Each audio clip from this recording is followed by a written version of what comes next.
Hello, നമ്മുടെയൊക്കെ വീട്ടിലെ അമ്മമാർക്ക് ഉണ്ടാകുന്ന ഒരു വേദനയാണ് ഉപ്പൂറ്റി വേദന. അധിക വീട്ടിലെ അമ്മമാർക്ക് ഉപ്പൂറ്റി വേദന ഉണ്ടാകും. അപ്പൊ ഇതിന് നമുക്ക് വീട്ടിൽ തന്നെ ചെയ്യാൻ പറ്റുന്ന നല്ല റിസൾട്ട് തരുന്ന എന്നാൽ വലിയ പൈസ ചെലവൊന്നും ഇല്ലാത്ത ഒരു റെമഡി നോക്കിയാലോ. എന്താന്ന് വെച്ചിട്ടുണ്ടെങ്കിൽ ആ ഭാഗത്ത് ഉപ്പൂറ്റിയുടെ ഭാഗത്ത് ഡ്രൈ ഹീറ്റ് കൊടുക്കുക എന്നുള്ളതാണ്. എങ്ങനെയാണ് ഡ്രൈ ഹീറ്റ് കൊടുക്കുക? ഒന്നുമില്ല, കുറച്ച് മണലെടുക്കുക. ആ മണല് ഒരു ചട്ടിയിലിട്ടിട്ട് നന്നായിട്ട് ചൂടാക്കിയിട്ട് അതൊരു കിഴി കെട്ടുക. ഈ കിഴി ഉപ്പൂറ്റിയുടെ ഭാഗത്ത് പ്രസ് ചെയ്ത് പിടിക്കുക, കുത്തി കൊടുക്കുക. ഇങ്ങനെ വെക്കുമ്പോൾ ശ്രദ്ധിക്കണം, ആ സ്കിന്ന് കരിഞ്ഞു പോകുന്ന രീതിയിലുള്ള ഇന്റൻസ്ഡ് ആയിട്ടുള്ള ചൂട് പാടില്ല, എന്നാൽ തീരെ ചൂടില്ലാതെ ഇരിക്കരുത്. ഒരു മീഡിയം ചൂട് വേണം. അറിയാലോ, ആ ഭാഗത്ത് സ്കിന്ന്, ഉപ്പൂറ്റിയുടെ സ്കിന്ന് എന്ന് പറയുമ്പോൾ കുറച്ച് കട്ടിയുള്ള സ്കിന്നായിരിക്കും.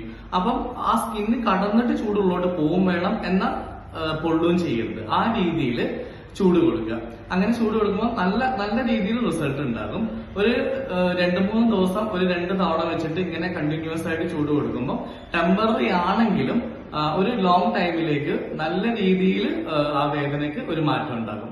അപ്പൊ വീട്ടിലെ അമ്മമാരൊക്കെ ഉണ്ടെങ്കിൽ ഒന്നിങ്ങനെ, വീട്ടിലെ അമ്മമാരുണ്ടെങ്കിൽ വീട്ടിലെ അമ്മമാർക്ക് ഇങ്ങനത്തെ വേദന ഉണ്ടെങ്കിൽ ഒന്ന് ഇത് ചെയ്തു കൊടുക്കുക. നല്ല രീതിയിലുള്ള മാറ്റം ഉണ്ടാകും. Thank you.